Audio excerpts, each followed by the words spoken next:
The man arrived at the morgue with a bunch of balloons to pray for his recently deceased mother.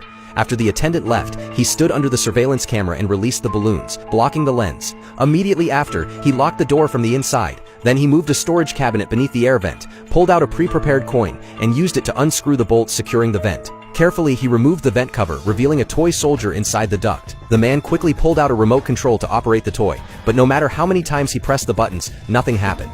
Upon closer inspection, he realized the remote only worked within a 4-meter range. He climbed halfway into the duct and finally managed to control the toy. There you go. Good. No.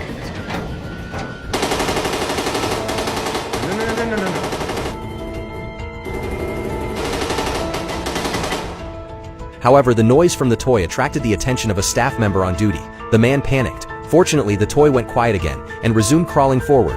The man didn't waste a second. He jumped down from the cabinet and swiftly untied his shoelaces. He wrapped a lace around the golden iron nails on the coffin lid and pulled with all his strength.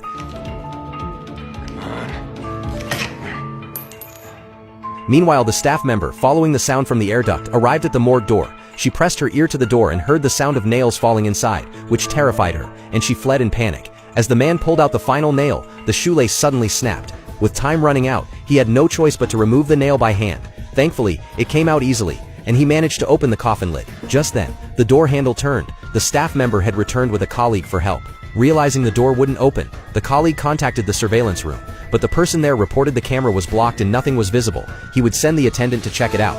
Hearing them walk away, the man, still crouching in the corner, picked up the remote again and tried to move the toy soldier, but the remote had completely failed. Left with no other option, he took the cross from his mother's chest and crawled into the duct, using it to hook the toy soldier.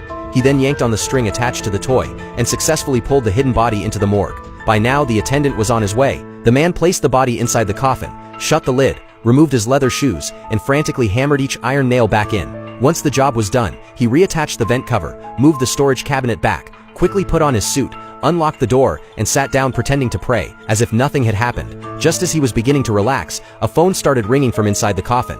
He leaned over and realized it was the deceased's phone. The man froze, but it was too late to retrieve it. At that moment, the attendant arrived at the door. Luckily, the ringtone stopped just as the door opened. Seeing the grief-stricken man, the attendant noticed nothing out of the ordinary. The man let out a sigh of relief, picked up the balloons, and calmly walked out. In the end, the coffin was buried without incident. Just like that, the man perfectly covered up an accidental death caused by a moment of carelessness. But can he escape forever?